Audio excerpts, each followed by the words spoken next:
mengucapkan terima kasih bersama kepada jamaah sekalian dalam acara kajian khusus dan spesial tentang Palestina. Yang masih belum banyak bisa melengkap ke dalam dan untuk muslimah akan dikondisikan di atas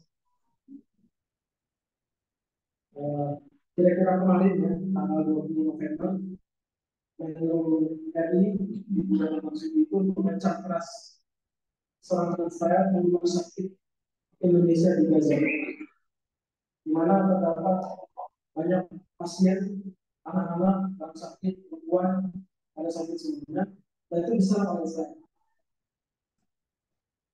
Sehingga tewas 12 sampai situ, sama saya. Dan sudah berapa lama Gaza diserang oleh Israel? Sudah berapa lama diserang? Berapa? Sebulan. Sebenarnya itu 75 tahun. Itu faktanya. Jangan lupa ya. Bukan 45 hari, bukan 40 hari, tapi 75 tahun dijajah. Gaza dan seluruh Palestina. Israel. Dan selama 45 hari terakhir ini sudah menurut Biro Pusat Statistik Palestina telah jatuh korban jiwa 13.000 orang. 4.000 atau 5.000 mereka anak-anak, insya Allah. Dan ini bukan sebuah angka. Ini adalah jiwa manusia. Kami bersadar bahwa jika kami membunuh satu jiwa tanpa alasan syar'i, maka itu sama saja seperti kami membunuh seluruh manusia. Dan kita saksikan para pemimpin dunia itu hanya sampai kalau kencang saja. Apalagi para pemimpin Eropa, Amerika, mereka menunjukkan kemunafikan mereka. Mereka berteriak demokrasi HAM, tapi bila tidak sekarang mereka diam, maka mereka membunuh dan mereka besar.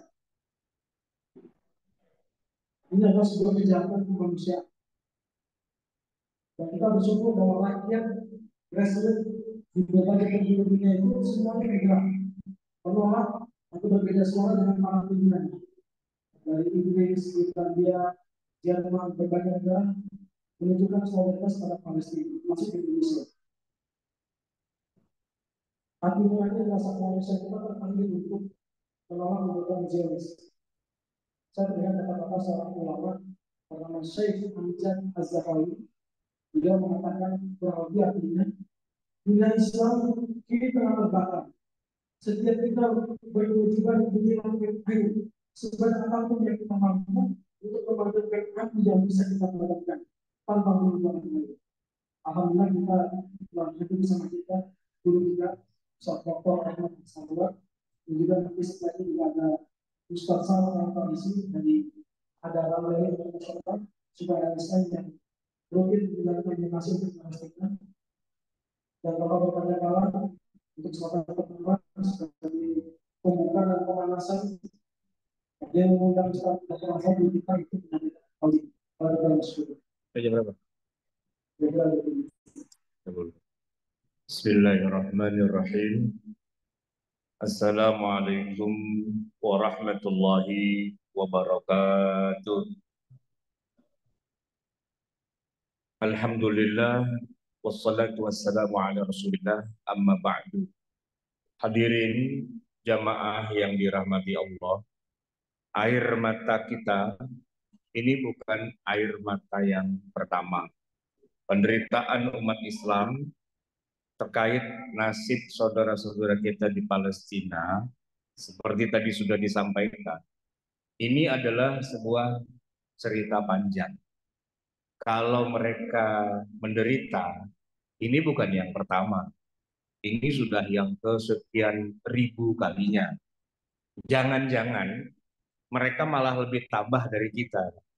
Kalau kita kan asik itu kerja di Indonesia santai, tiba-tiba dengar wah dibom, kita kan panas ya. Kalau mereka itu Pak, bom itu tiap hari gitu, udah biasa. Jadi jangan-jangan saya malah bilang, yang kaget kita, kalau dia mah biasa aja, jedar jedar jedar jedar biasa. Istri saya, jamaah sekalian, istri saya itu kuliah di Pakistan.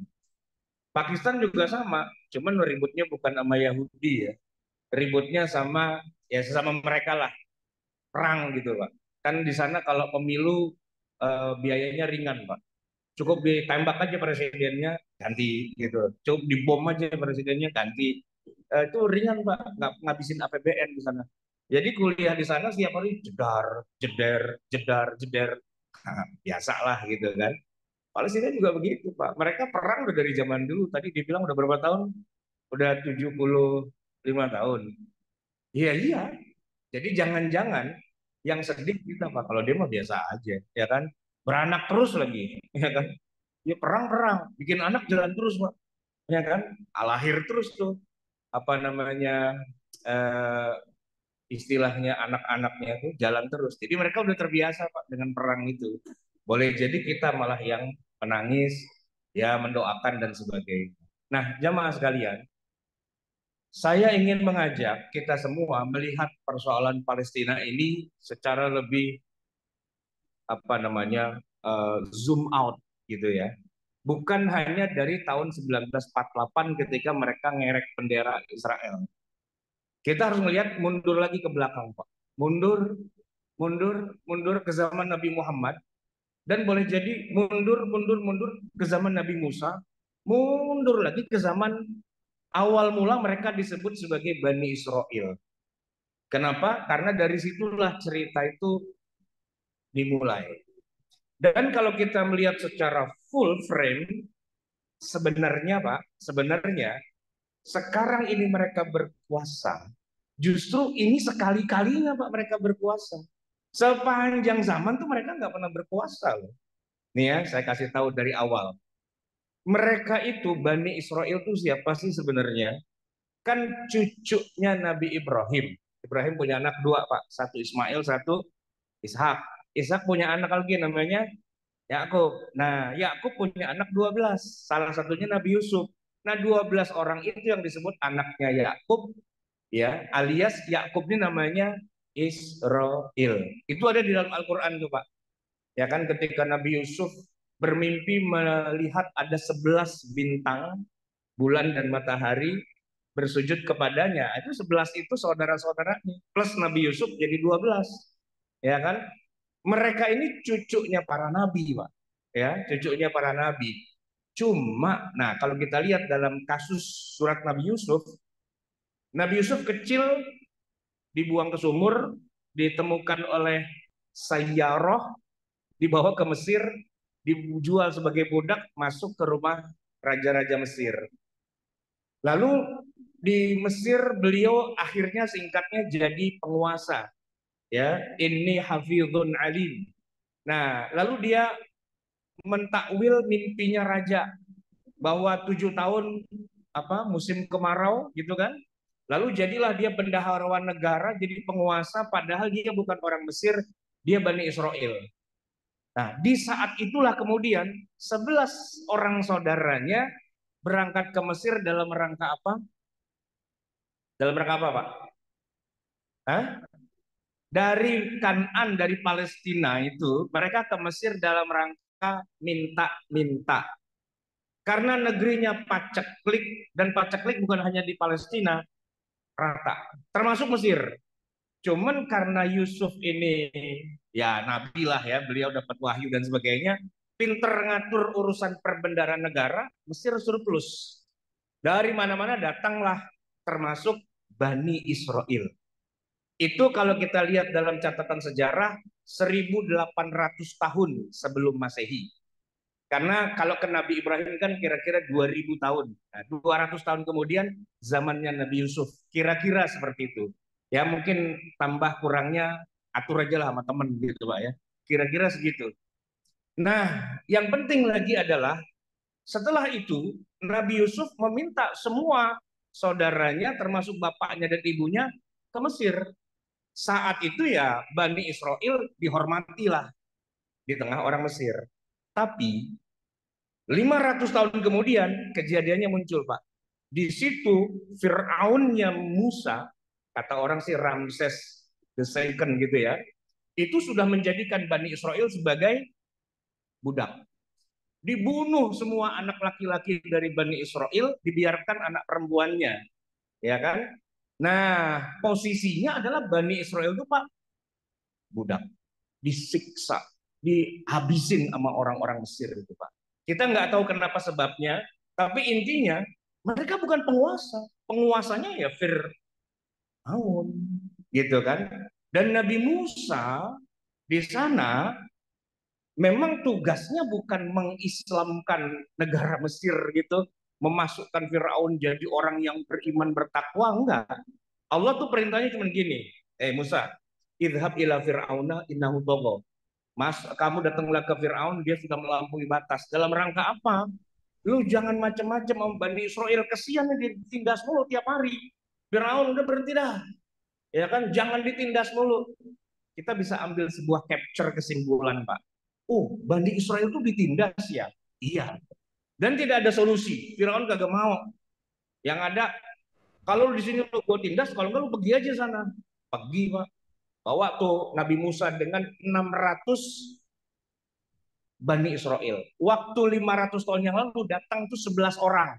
Dengan anak-anaknya tuh berapa puluh orang lah gitu ya. 500 tahun kemudian Musa bawa pulang lagi ke negeri leluhur mereka, gitu kan?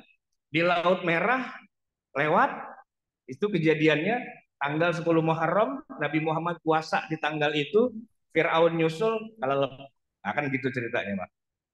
Tapi banyak orang mengira eksodusnya Nabi Musa itu selesai masalah. Enggak Pak, justru itu masalah mereka dimulai. Karena orang-orang Bani Israel ini begitu mau masuk ke negeri mereka lagi leluhur mereka lah gitu kan, ke tanah Kanaan, kagak ada yang berani Pak. Di sana ada Bukhatnasar, ada apa siapalah nama rajanya, sebagian bilang Bukhatnasar, sebagian yang lain. Di sana ada raja yang menindas kita, Pak. Keluar dari mulut Fir'aun, ya kan, masuk ke raja yang satu. Jangankan masuk Pak, dari jauh aja suruh masuk kagak mau. Nabi Musa sampai bilang, ya qaumi dakhulul ardal muqaddasah allati kataballahu lakum. Masuk lu ke sana. Allah udah tentukan itu negeri milik kamu. Ayo masuk pada semua. Gak ada yang mau, Pak. Inna fiha qauman jabbarin. Oh, di sono lebih menindas kita. Akhirnya mereka ngider-ngider aja Pak di Gurun Sinai 40 tahun Pak. Yatihuna fil ardi, ya kan? Arba'ina sana, 40 tahun. Nah, disitulah Nabi Musa dapat Taurat, ya. Disitulah Nabi Musa meninggal, Nabi Harun juga meninggal. So, orang-orang Bani Israel itu Pak, sebenarnya kalau secara sejarah adalah bangsa yang tertindas, tertindas, tertindas, dan tertindas. Di mana-mana mereka ada, mereka ditindas. Gitu. Termasuk sama bangsa Arab ditindas juga. Terakhir Bani Israel udah mau dekat zaman-zaman Nabi Muhammad, perang juga Pak sama orang Arab. Jadi perang Arab Israel itu udah dari dulu Pak, dari sebelum Nabi Muhammad udah perang mereka. Dan mereka kalah sama orang-orang Arab. Gitu kan, sampai akhirnya mereka doa, ya Allah, Arab ini kepalanya keras banget. Kita nggak mampu dah. Ya ngedakwahin agama samawi. Gini aja ya Allah, kalau ada nabi yang terakhir, turunin aja orang Arab aja sekalian, biar yang berantem Arab sama Arab aja. Dan benar Pak, Nabi Muhammad tuh ditakdirkan Allah, ini di luar dari kebiasaan.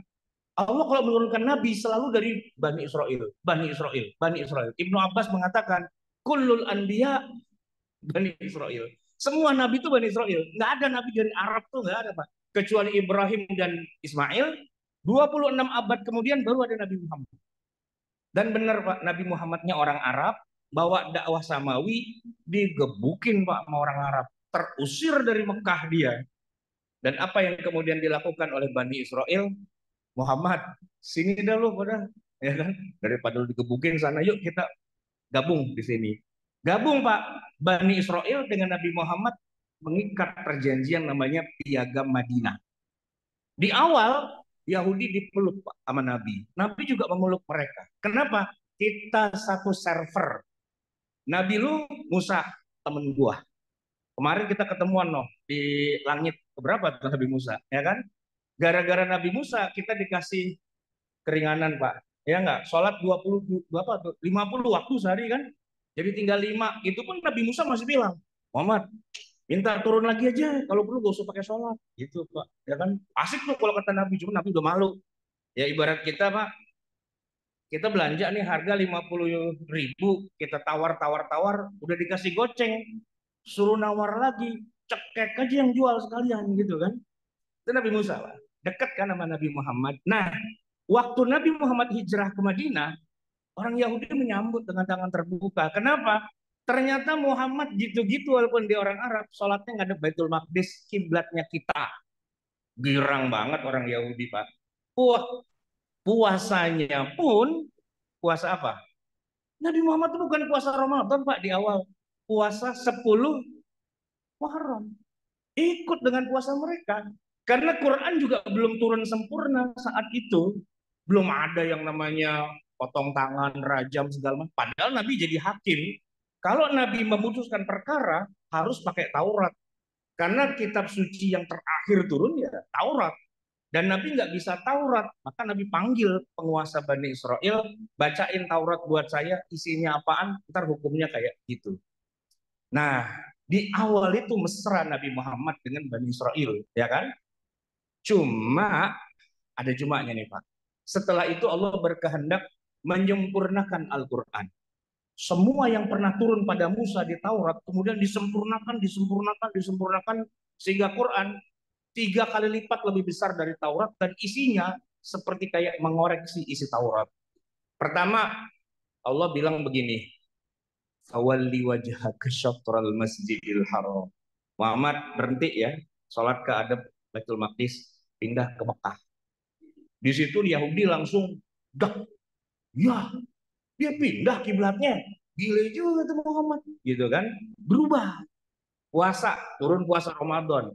Ngamuk lagi orang Yahudi. Dan semakin banyak sholatnya orang Yahudi, Pak. Tidak boleh sholat kecuali wudhu. Dengan syarat harus pakai air. Nah, kalau air nggak ada, nggak wudhu, nggak sholat, masuk neraka. Gitu aja. Di Islam, sholat wajib, wudhu harus. Kalau nggak ada air, falam tajidu ma'an fatayammamu. Ada tayamum Pak kita itu. Dikasih keringanan, Yahudi kagak. Ngamuk lagi Yahudi Pak. Lama-lama. Ini kok Islam melenceng nih dari garis kita, kata dia gitu kan. Padahal kita tuh disempurnakan sebenarnya kan. Disitulah Yahudi pecah 3 Pak. Ada Yahudi yang masuk Islam seperti Abdullah bin Salam, Ka'ab al-Ahbar, bahkan istri Nabi salah satunya itu dari Yahudi, Sofiyah binti Huyai al-Akhtab. Itu anak kepala suku Bani Nadir. Kalah dalam perang jadi budak, kata Nabi, kamu saya bebaskan. Masuk Islam. Masuk Islam, Pak. Bukan hanya dibebaskan, jadi istri Nabi, jadi dia Yahudi, keturunan Yahudi, masuk Islam jadi min ummahatil mukminin. Istri Rasulullah dihormati oleh seluruh kaum muslimin. Maka sebagian Yahudi mengatakan, oke lah Muhammad, kita nggak musuhan sama ente, kita hidup bersama di Madinah, ya kan? Cuman yang masuk Islam sedikit memang, atau yang hidup berdampingan dengan Nabi juga agak banyak. Yang paling banyak diekspos adalah yang Bani Nadir, Bani Qainuqa, Bani Quraidah. Itu yang diusir, perang, bahkan dibunuh dan sebagainya. Tapi yang damai dengan Nabi itu ada. Makanya kan gini, pernah dengar nggak? Nabi itu meninggal dunia dalam keadaan punya utang dengan Yahudi. Pernah dengar kan? Nggak mungkin kalau Yahudinya kafir ngapain ngutangin, cekek aja sekalian.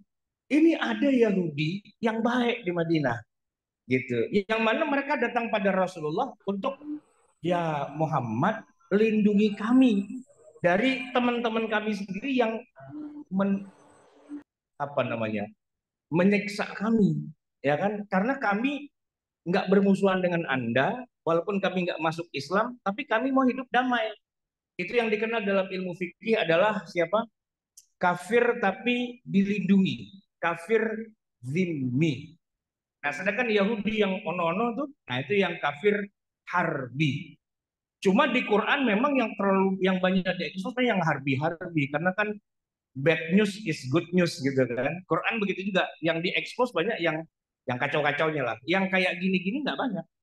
Tapi ingat ya, setelah diperangi, diusir, bahkan dalam perang Bani Quraidah, 600 Yahudi itu Pak disembelih semua oleh Nabi. Dieksekusi mati mereka. Kelepek-kelepek Pak Yahudi di masa Rasulullah. Bahkan ditambahin lagi dengan tahun ke-7 ada Khaybar.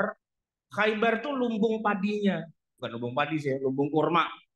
Dananya Yahudi dari situ Pak. Begitu kebun-kebun kurma Khaybar dikuasai sama Nabi, selesai semua perlawanan Yahudi. Riwayatnya Yahudi selesai Pak. Yang ngelawan-ngelawan. Ya. Tinggal Yahudi yang di Madinah. Yang minta perlindungan sama Nabi. Nabi wafat, Abu Bakar, Umar, Utsman, Ali, dan para khulafa berikutnya itu berada pada posisi kayak Nabi. Yahudi-Yahudi itu dilindungi. Di mana ada pusat khilafah Islamiyah, pastilah di situ ada kelompok Yahudi yang dilindungi oleh para khalifah. Coba aja perhatikan. Waktu ada khilafah Bani Umayyah di Damaskus, Yahudi ngumpul di sana sebagai orang yang dilindungi. Ketika ada khilafah Bani Abbasiyah di Baghdad, Yahudi ngumpul di sana sebagai orang yang dilindungi. Karena kalau nggak dilindungi oleh pemerintah Islam, mereka habis Pak. Dihabisi oleh semua peradaban yang ada. Dan terakhir, kita punya khilafah Islamiyah di Turki, di Istanbul. Dan hari ini, Bapak cek statistik Istanbul, Yahudi banyak banget di Istanbul. Sisa-sisa yang mereka itu minta perlindungan kepada Sultan, Khalifah di sana, gitu kan? Jadi ini faktanya begini, Pak. Yahudi itu memang musuhnya Nabi Muhammad, tapi sudah dihabisi di masa Nabi. Sisanya mereka minta perlindungan. Sepanjang 14 abad mereka dilindungi oleh kaum muslimin. Sebenarnya posisinya. Nah, cuma masuk abad kita ini rupa-rupanya begini, Pak. Ini cerita singkatnya. Khilafah Islamiyah habis, runtuh semua. Udah nggak ada yang tersisa. Yang minta perlindungan, gua ngapain lagi minta perlindungan lu aja hancur gitu kan. Mereka minta perlindungan kemana? Ke bangsa barat. Waktu itu yang berkuasa penjajah-penjajah itu Inggris, Prancis, apalagi Portugis, ya kan, Spanyol dan sebagainya, Belanda juga. Kesanalah mereka minta perlindungan, tapi kan nggak aman juga mereka di sana. Kenapa? Jerman contohnya, dihabisin Yahudi, Pak. Gitu kan. Lama-lama mereka mikir, ini kita kalau tiap hari dihabisin mulu, sementara umat Islam pun udah nggak bisa melindungi kita, mendingan kita bikin negara sendiri. Maka Theodor Herzl itu bikin buku judulnya apa? Yahudi, Negara Yahudi. Cita-cita bersama, kita harus punya negara sendiri. Nggak bisa gantungin dari bangsa lain. Kita harus siapin semua, SDM, dana, apa, segala macam harus punya. Lalu mereka ceritanya ngontrak, Pak. Ya kan Inggris yang berkuasa. Inggris mau ngontrak rumah daerah mana ya? Itu daerah sono Palestina kan kosong tuh. Mau dong gitu ngontrak. Awalnya ngontrak, Pak. Tapi kan orang kaya. Ya kira-kira kayak orang Jawa ngontrak orang Betawi, Pak. Awalnya ngontrak, lama-lama nguasain gitu, Pak. Emak saya orang Jogja, Pak, gitu kan. Bapak saya orang Betawi. Lama-lama dia yang kuasain lagi tuh tanah Jakarta, ya kan. Dia yang ngontrak jadi buka warteg, Pak. Lama-lama warteg yang punya rumah itu, yang Betawi nyingkir sama ya kejauhan gitu. Kira-kira kayak gitulah gambarannya kan. Karena mereka ekonominya kuat emang. Mereka sudah menderita selama ribuan tahun, Pak. Jadi mereka sudah siapkan para insinyur, mereka sudah siapkan kekuatan dana dan sebagainya. Bahkan mereka sudah ada di semua negara superpower dunia. Kalau dibilang Amerika diem aja, bukan diem aja. Emang itu pembelanya. Kalau dibilang Inggris diem aja, bukan cuma diem aja. Dia bantuin semua. Jadi kalau sekarang kita berhadapan dengan Israel, bukan Israel. Itu semua superpower dunia ada di situ. Itu cuma etalasenya doang. Buntutnya tuh kemana-mana semua. Gitu. Nah, makanya ketika 48 ngerek bendera Israel, setahun kemudian semua negara Arab yang ada di situ, mereka pikir, ala gala Yahudi segelintir doang, yuk kita kerubutin rame-rame. Ternyata Pak, kalah semua negara Arab itu Pak. Nggak kepikir oleh mereka bahwa di balik itu semua ada kekuatan besar dunia. Perang Arab Israel setahun setelah merdekanya Israel itu berdirinya Israel kalah Pak. Mesir tuh paling depan dia. negara terkuat di dunia Islam yang punya tentara nasional dengan kekuatan terkuat, nggak ada negara satupun yang bisa ngalahin Mesir. Itu yang hadap-hadapan dengan Yahudi, Pak. Perang, gedubak, gedubuk, gedubak, gedubuk, gedubak, gedubuk. Tentaranya kalah, wilayahnya dicaplok sama Israel. Pada mikir, kuat banget ya, gitu. Baru kasih tahu, lu jangan lihat Israelnya, lu lihat belakangnya tuh, panjang loh gitu. Jadi dia kayak iceberg, Pak. Apa gunungan apa salju kelihatannya di atas cuma segitu, tapi di bawahnya mengakar itu, Pak. Ya kan? Coba pabrik senjata di dunia, ada nggak umat Islam punya pabrik senjata di dunia? Nggak ada. Nggak ada. Kita cuma punya pindad doang di Bandung. Jeduk. Nah gitu doang, Pak. Gitu kan. Oh, mereka kan peluru jeger, hancur gitu kan. Kita jeduk gitu doang, Pak. Kocok lagi, jeduk gitu doang. Ya, susah gitu. Nggak bisa. Militer mereka lebih hebat, tenaga mereka lebih banyak, dananya lebih banyak. Cuman Israelnya kelihatannya kecil, Pak. Gitu. Besok udah kalah, perang lagi. Perang Arab Israel itu, Pak, 7 kali. Tujuh-tujuhnya nggak ada yang menang, Pak, Arab. Gitu. Sampai 30 tahun kemudian, Mesir udah kecapean. Habis udah gua. Negaranya, Pak, kolaps. Gitu. Saya masih ingat tahun 74, ayah saya, bapak saya, ini saya adik abang nih sama pemain kedua nih. Ini adik saya. Dulu tahun 74 dia ke Mesir, Pak. Jadi pasukan perdamaian PBB, pasukan kontingen Garuda 8 memperdamaikan antara Mesir dengan Israel di Sinai gitu. Nah, itu asal muasalnya kemudian Mesir udah capek, kita perang kalah mulu, duit kita habis, negara kita bubar dan sebagainya. Terus waktu itu presidennya kan Anwar Sadat, dia berteman sama Jimmy Carter, presiden Amerika. Bisa nggak lu atur gua ketemu sama itu Begin gitu, Menachem Begin. Kenapa? Capek gua udah perang mulu 30 tahun kagak menang-menang. Bisa nggak diberhentiin aja nih perang? Udah kita damai aja dah. Bisa ntar gua atur dah gitu. Diatur, Pak. Ketemuan lah mereka di Camp David di Maryland di Amerika. Nah sejak itu udah nggak ada perang lagi. Secara negara antar negara udah nggak ada perang gitu. Tapi secara rakyat sama rakyat, ya namanya juga rakyat masih pada berantem aja gitu kan. Makanya kalau sekarang Bapak menyaksikan negara Arab pada diem aja, mereka terikat perjanjian. Mesir tuh punya hubungan diplomatik sama Israel. Dan kita nggak bisa bilang, oh Mesir geblek nih, bukannya dia putusin hubungan. Boy, dia udah perang udah 30 tahun, Pak. Jangan kira dia nggak perang. Yang pernah perang langsung sama Israel, Mesir. TNI emang pernah perang? Enggak. Pasukan perdamaian lagi di pinggiran jagain. Kalau yang perang beneran, gedebak-gedebuk sama Yahudi, itu Mesir. 30 tahun dia perang, Pak. Dan APBN mereka ludes untuk ngurusin perang sama Israel. Ludes, Pak. Bangsa yang paling berjasa dalam memerangi Israel itu bangsa Mesir. Dan kalau Mesirnya bilang, dah gue nggak kuat dah, gitu ya. Kenapa? Karena memang ukurannya beda. Gitu. Ini peradaban besar dunia hari ini, semua negara maju itu di bawah Israel. Kita punya apa? Kita nggak punya apa-apa, ya kan? Maka kalau saya nih melihat gini, oke lah kita bantuin saudara kita. Tapi gini Pak, ini kan kalau kita ngumpulin duit paling berapa? Saya lihat tadi cuma 60 juta, nggak seberapa. Kita dapat apaan gitu? Nggak dapat apa-apaan di sana Pak, ya kan? Basnas Indonesia tuh tadi malam saya ngobrol sama ketua Basnas, Dr. Muhammad Hanafi, dia lagi berangkat ke sana bawa $1 juta dari Basnas kita ke Mesir ke sana gitu. Mungkin masih ada dana-dana yang menyusul lainnya, tapi kalau dibandingkan dengan kerusakan, kehancuran, apa semua, ya nggak ada artinya, Pak. Dan perang itu masih akan terus berlangsung terus entah sampai kapan gitu kan. Nah, lepas dari itu semua, kita bisa apa nih? Mengutuk, iyalah pasti, ya kan? Doa pasti, kunut nazilah terus gitu kan. Donasi juga iya. Tapi yang lebih penting dari itu semua adalah gini, kalau mereka selama 2000 tahun mempersiapkan bikin sebuah negara terkuat di dunia, pertanyaannya, kita melakukan apa? Kita pernah nggak bercita-cita bikin negara yang lebih kuat dari mereka? Bisa nggak kita bersatu? Bisa nggak kita melahirkan para insinyur yang bisa membuat teknologi yang lebih hebat lagi? Saya mau kasih perbandingan kayak gini, Pak. Tahun 45, Jepang dibom atom sama Amerika. Bem, habis semua tuh Jepang. Berhenti semua penjajahan Jepang termasuk Indonesia. Pada pulang tuh, heiho pada pulang. Terus kita proklamasi kan gitu ya. Pak, saya mau tanya, Jepang itu marah nggak sama Amerika? Dendam nggak dia? Dendam, orang negaranya dihancurin. Kira-kira dia ngapain? Mengutuk Amerika? Enggak, bukan.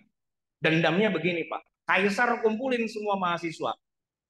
Berangkat ke Amerika sana, curi teknologi mereka, pelajari semua teknologi mereka. General Electric, General Motor, kuasain semua. Ntar lu pada pulang kemari kita bikin Toyota, kita bikin Honda, kita bikin Suzuki, kita bikin Yamaha. Wuling, oh belum, bukan Wuling, itu belum, bukan Cina, ini Jepang. Dan benar Pak, industri Jepang itu maju. 20 tahun kemudian Amerika beli Honda dari Jepang Pak, bayangin coba. Nah, kita bisa nggak kayak gitu? Artinya kita bukan cuma berdoa dan mengutuk, tapi real tuh ngapain kita? Bisa nggak? Bisa. Apalagi ada rekayasa industri. Udah hebat itu Pak. Orang paling pintar dalam bidang industri itu antum semua. Jangan saya mah suruh ngaji aja. Ya kan, teknologinya kuasain dong. Ya nggak? Kita bangun industri kita itu biar kuat gitu kan. Emang nggak bisa setahun 2 tahun. Lama Yahudi aja 2000 tahun ngerjainnya. Kita harus jadi negara super power gitu kan. Biar kayak Jepang, biar kayak Korea, biar kayak sekarang yang industri raksasa lagi adalah Cina. Nah, negeri-negeri Islam tuh harus kayak gitu, Pak. Ya kan? Yang bisa punya peradaban lebih besar dan bisa mengimbangi mereka. Kalau yang namanya mengalahkan Yahudi Israel itu gini, Pak. Mereka tuh selama berabad-abad emang ditindas. Baru sekarang aja dia pesta, gitu kan? Ya kita sabar-sabarin dikit. Ayo kita bangun peradaban kita. Besok juga dia jatuh sendiri kalau kita udah besar. Tidak mungkin kebatilan itu hancur kalau belum al-haqqunya datang. Ja'al haqqu wa zahaqal batil. Tidak zahaqal batil, summa ja'al haqq. Enggak begitu. Kebenaran tuh datang dulu, baru kebatilan musnah. Nah kalau kebenaran nggak datang-datang, kita cuma begini-begini, tiap tahun Pak, tiap tahun dikit-dikit jeger, kumpulin dana, dikit-dikit jeger, kumpulin dana. Woi, jangan cuma kumpulin dana, bangun industri, bangun raksasa industri tiap-tiap negeri Islam, biar kuat, biar kalau kita mau perang, kita bukan beli senjatanya dari sono. Masa kita perang lawan Israel, senjata kita beli di pasar gelap pakai Uzi. Nah Uzi kan yang dia bikin dia. Kita beli aja kita udah nyumbang sama dia. Bisa nggak kita bikin senjata sendiri? Yang lebih canggih misalnya. Bisa sih Pak. Murah lagi. Ilmu santet. Santet aja tuh orang Israel gitu. Baik jamaah sekalian yang dirahmati Allah. Mari kita perjuangkan agama Islam ini. Semoga Allah menegakkannya. Dan semoga Allah Subhanahu Wa Taala memberikan kepada kita istiqomah dalam membela saudara-saudara kita. Ya Allah, turunkanlah kemenangan di kalangan kaum muslimin. Ya Allah, lemahkanlah kekuatan orang-orang yang selalu menindas kita dan kembalikan lagi kejayaan kaum muslimin dengan izinmu dan dengan bantuanmu ya Allah. Aku lu qauli hadza wa astaghfirullah azim li wa lakum. Wabillahi taufiq wal hidayah. Wassalamualaikum warahmatullahi wabarakatuh.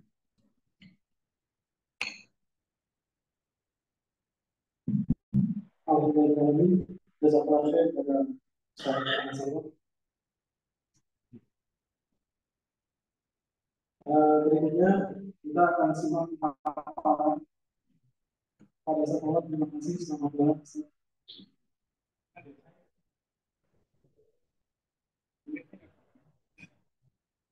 Berikutnya insya Allah pembicara dari Ad-Daramain Internasional. Ad-Daramain ini adalah sebuah LSM yang melakukan donasi sosial untuk Palestina dan dunia Islam. Berikutnya kalau setelah Palestina, namun sebelum beliau menyampaikan Palestina, kita akan secara simbolik mengingatkan bantuan dari jamaah masjid Al-Aqsa kepada negara lain. Itu bisa sekali mewakili. Kami minta kepada ketua umum dan dewan kepada Pendana Setiawan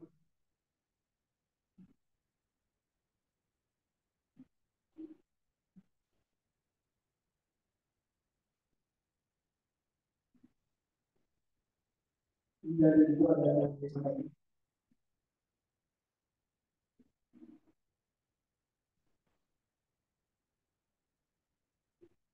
Ya ada yang apa?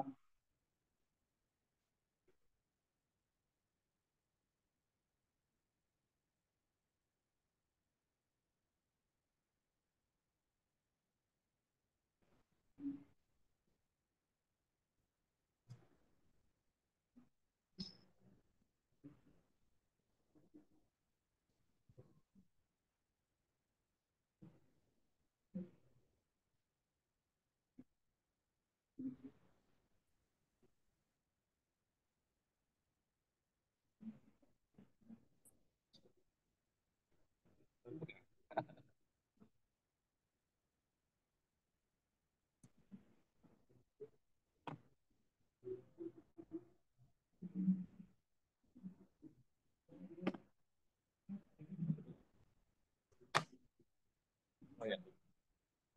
Assalamualaikum warahmatullahi wabarakatuh.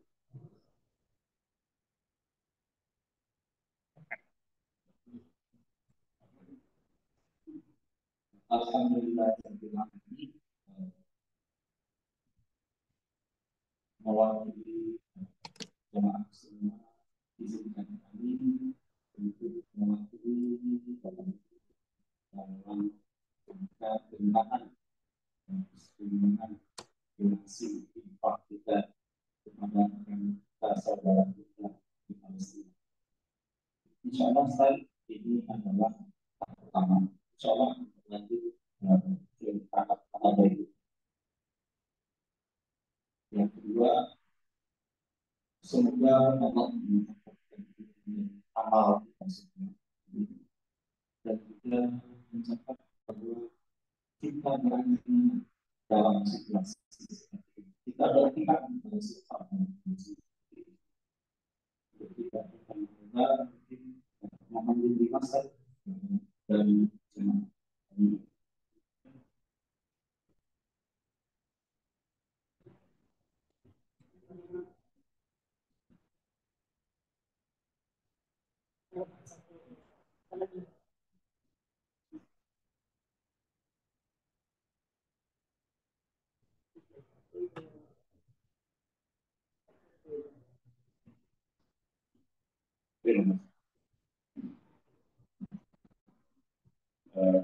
Kami terima dari ada internasional apa yang diberikan secara simbolik. Rupanya yang diberikan ini sebelumnya katakannya ini kan 65 juta ya. Rupanya yang diinformasikan kami sebelumnya adalah 60 juta. Jadi naik. Ya. Jadi nanti akan ada apa namanya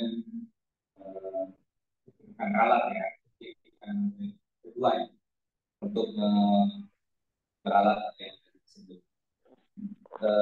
Ini sebagai penghargaan dari sisi manusia adalah internasional sebagai bentuk tanda cinta kami pada APT dan Yayasan. Tambah satu lagi, ini sebagai pengingat bahwa disinilah kompasnya, disinilah magnetnya, tempat inilah kita untuk berjuang. Jadi Gaza itu hanya apa ya? Sebagai permulaannya. Intinya ada di sini, di Masjid Al-Aqsa. Intinya ada di sini, jangan lupakan. Inilah yang paling utama dibanding dengan yang lain. Terima kasih. Kita lanjut. Juga ada oleh-oleh banyak kan ya, bisa dimanfaatkan juga dari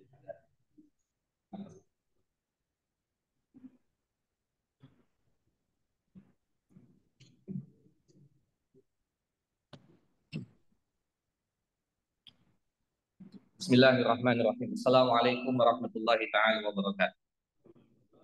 Alhamdulillah wassalatu wassalamu ala Rasulillah wa ba'du. Kalau lihat abang saya kayak berapi-api ya. Kalau saya mungkin pelan-pelan aja. Beda. Kalau berapi-api juga ntar ini ya. Beliau anak pertama, saya anak terakhir, anak keempat. Dari satu bapak dan satu ibu. Ya. Perlu digarisbawahi. Hah? Nggak ada jawab. Bapak Ibu sekalian, saya sebenarnya tidak bicara update. Kalau update tadi sudah disampaikan sama pembawa acara. Ya, saya hanya menyampaikan video. Silakan nanti tim operator untuk menyalakan. Ada 4 video. Ya, silakan video yang pertama dulu bisa di. Saya hanya ingin menyampaikan terkait dengan video yang telah siap.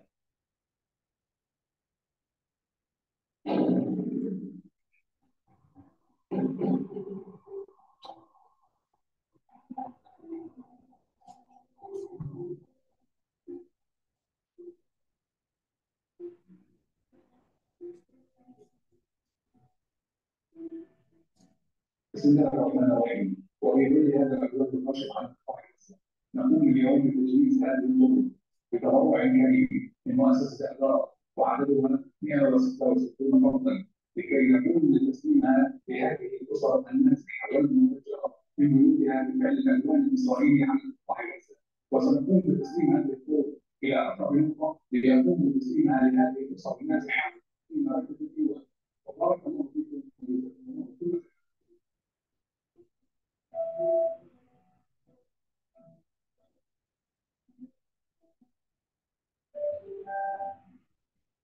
Satu dulu. Bapak-Ibu sekalian,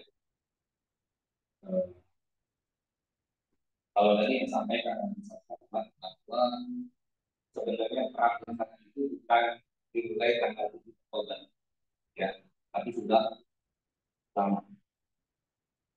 7 Oktober hanya salah satu titik puncaknya saja. Sejak 7 Oktober ketika perang dimulai, karena diri Allah Subhanahu wa Ta'ala ada dengan sikap langsung memberikan bantuan. Kalau nggak salah, yang lihatnya tadi ada tanggal 10, ya, 7, 8, atau tanggal 9, nanti mungkin bisa diperbaiki. Tanggal 9 atau tanggal 10 Oktober sudah langsung memberikan bantuan untuk tahap pertama, ya, berupa 166 paket bantuan makanan untuk saudara-saudara kita di sana. Bukan di sini, di tanggal kan, karena tanggal 10. Nanti mungkin di video terakhir mungkin yang saya nggak tahu yang bagus ya. Itu ada sekitar puluhan kali dilakukan dari mana. Yang kedua, silakan.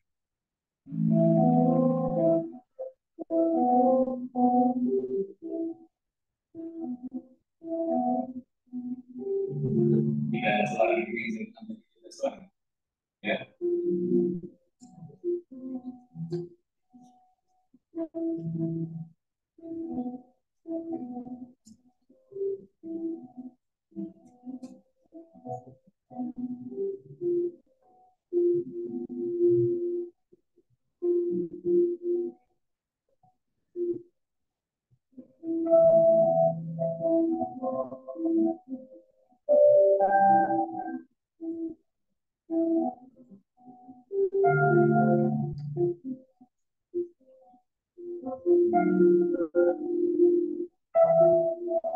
Ini tahap yang ketiga, tapi ini tidak dipublis di sini. Ini tahap yang ada lagi video. Tahap yang kelima, 22 Oktober. Assalamualaikum, my brothers and sisters in Indonesia and everywhere. Today is the 15th day of the readmission step. Now we have divided the day 166 of food baskets from some of the exhibitions that begin for Adara Foundation. Thank you so much, our brothers and sisters in Indonesia. Please continue to upload in addition to making for Adara Foundation to make us continue the charity work in Adara under this bad condition. And we still continue making the baskets and implementing charitable projects here in Ghana. Thank you so much. We hope to see you.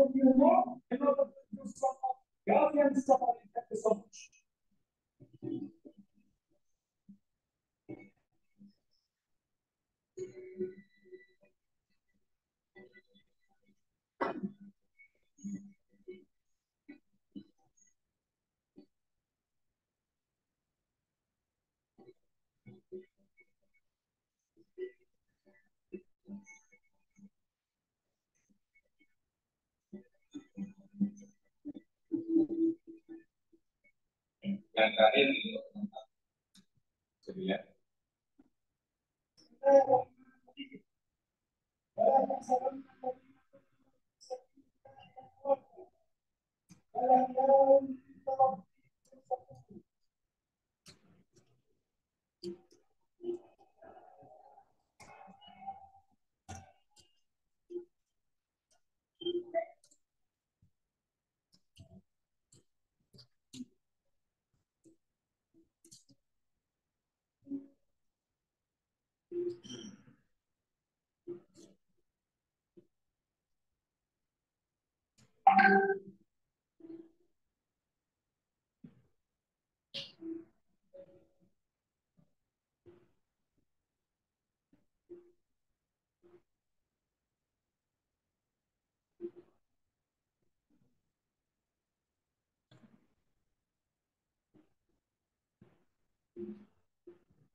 Bapak Ibu sekalian rahmati Allah Subhanahu wa taala,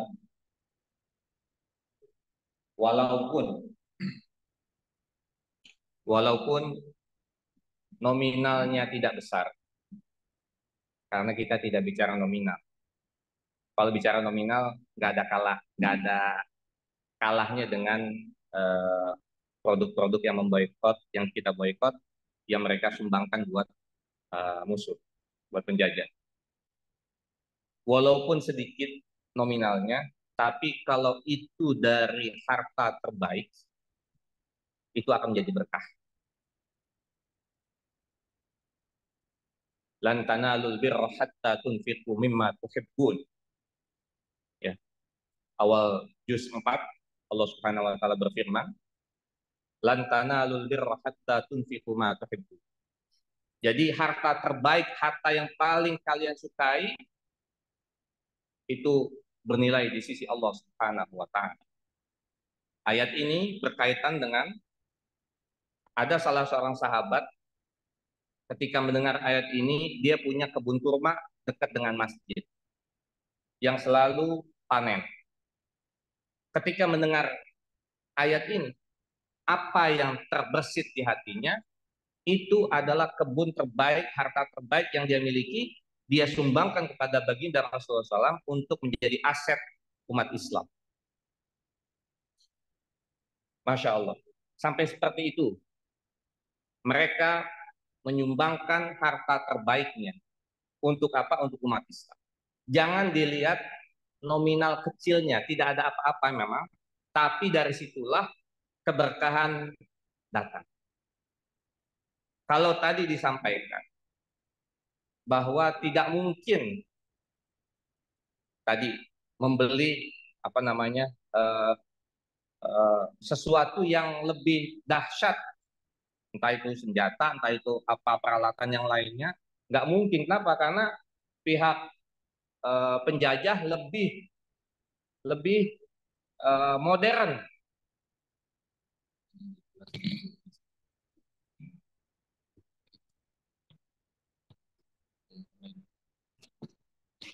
modern, lebih canggih. Dahsyatnya lagi, wallahu alam, milisi yang ada di sana yang bukan atas nama state itu bikin sendiri, produk sendiri yang katanya tadi cuma jeder gitu kan.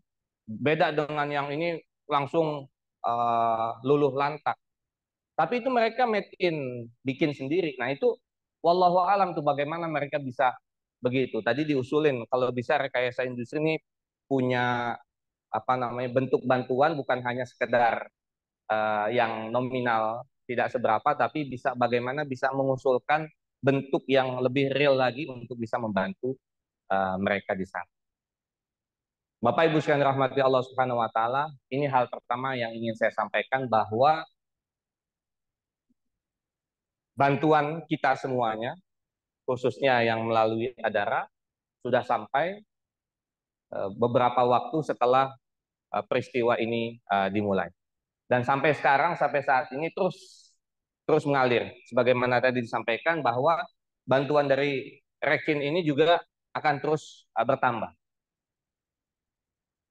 Tiap hari kita menyalurkan, memberikan bantuan.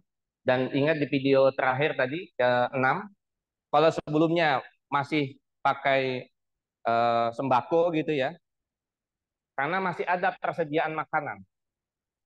Nah, pas mulai akhir-akhir persediaan sudah menipis, minimal kita kasih uang tunai untuk mereka cari bahan makanan. Karena sudah menipis bahan makanan.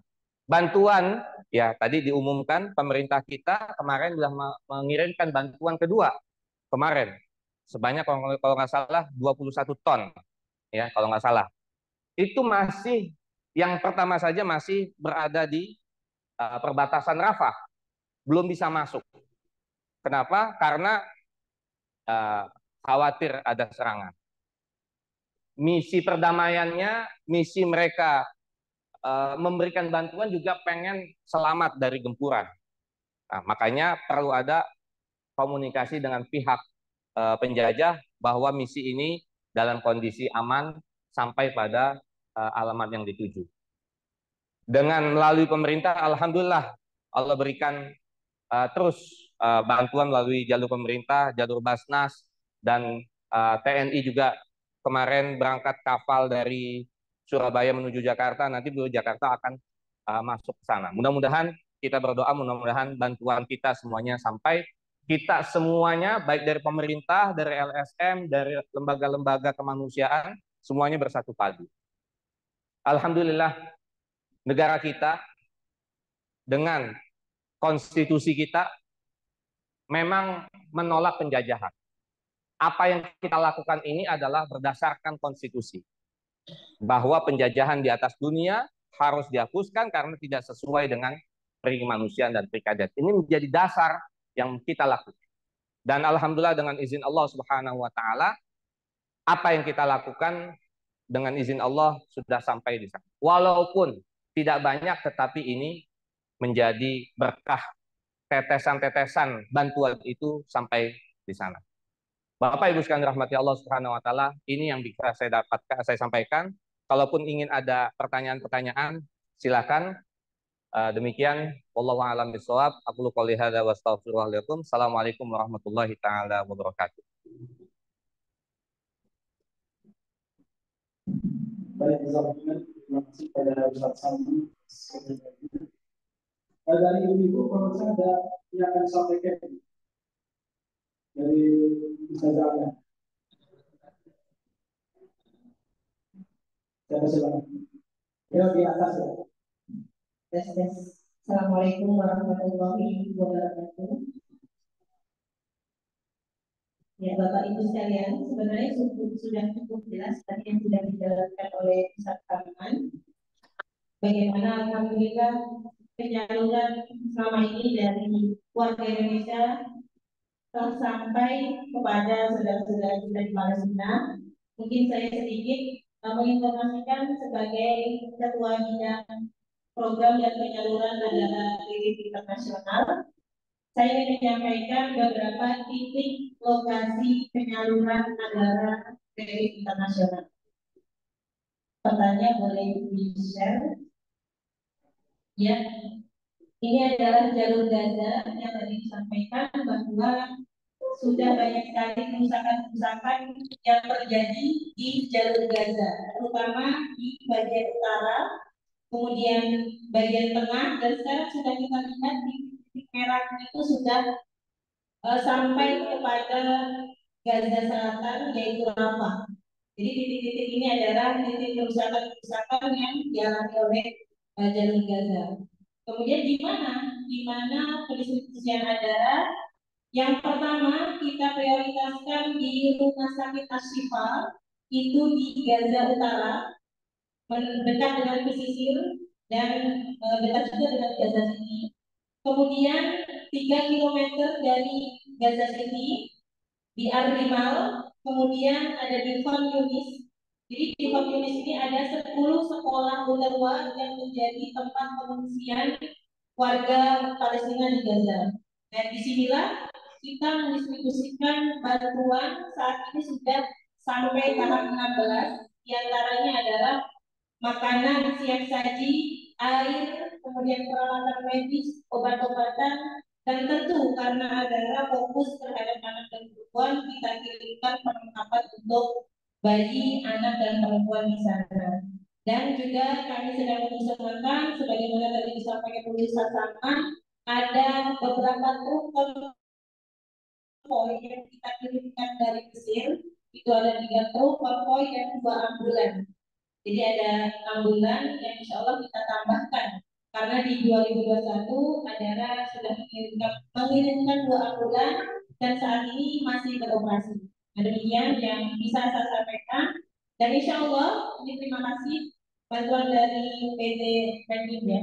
Rekayasa Industri, insya Allah bantuan dari Bapak Ibu sekalian kami sampaikan pada saudara-saudara kita, dan tentunya ini semoga menjadi berkah dan kebermanfaatan yang lebih luas lagi untuk warga Gaza, dan tentu keberkahan ini sampai kepada kita semua.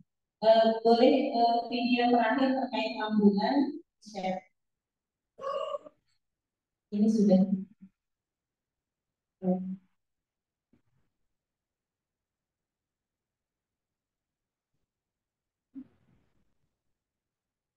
Ya, lagi.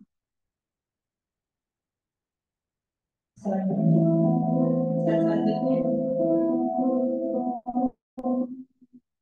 Ya, ini tahapan-tahapannya. Tadi yang saya sampaikan sudah tahap 16 ya. Lanjut. Ya, terakhir tadi boleh dibuka. Ini adalah ambulan Madara.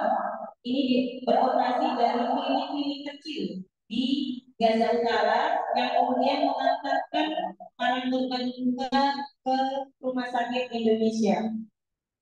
Jadi di Gaza Utara ada Rumah Sakit Ashifa dan Rumah Sakit Indonesia. Banyak rumah sakit. Nah, ini menjadi fokus ambulan Madara untuk mengevakuasi para korban. Dan mudah-mudahan di tahun ini kami juga bisa mengirimkan ambulan-ambulan lagi, tentunya dari dukungan para Islam. Terima kasih. Assalamualaikum warahmatullahi wabarakatuh.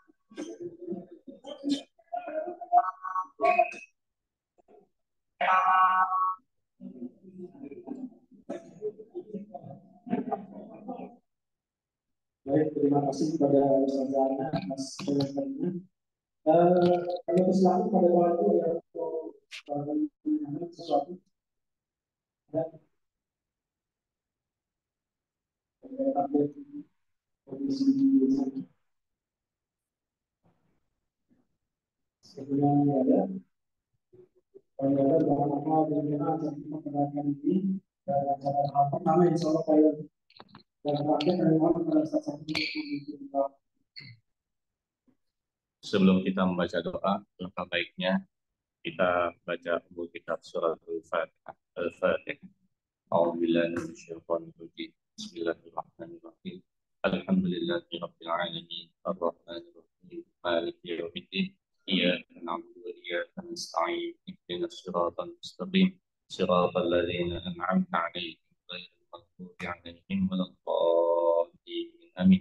نستغفر الله العظيم استغفر الله العظيم استغفر الله العظيم بسم الله الرحمن الرحيم الحمد لله رب العالمين حمدا يوافي نعمه ويكافئ مزيدا يا ربنا لك الحمد ولك الشكر كما ينبغي لجلال وجهك وعظيم سلطانك اللهم صل على سيدنا محمد وعلى ال سيدنا محمد اللهم اغفر لنا ذنوبنا ولوالدينا وارحمهم كما ربونا صغارا ولجميع المسلمين والمسلمات والمؤمنين والمؤمنات الأحياء منهم والأموات إنك سميع قريب مجيب الدعوات يا قاضي الحاجات اللهم انصر الإسلام وأعز المسلمين اللهم انصر الإسلام وأعز المسلمين اللهم انصر الإسلام وأعز المسلمين اللهم انصر من نصر الدين واخذل من خذل المسلمين اللهم أهلك الكفرة والمبتدع والصهاينة المشركين أعداءك أعداء الدين ربنا تقبل منا إنك أنت السميع العليم وتب علينا إنك أنت التواب الرحيم ربنا آتنا في الدنيا حسنة وفي الآخرة حسنة وقنا عذاب النار وصلى الله على نبينا محمد وعلى آله وصحبه وسلم سبحان ربك رب العزة عما يصفون Wassalamun ala mursalin walhamdulillahi rabbil alamin. Baik, terima kasih. Assalamualaikum warahmatullahi wabarakatuh.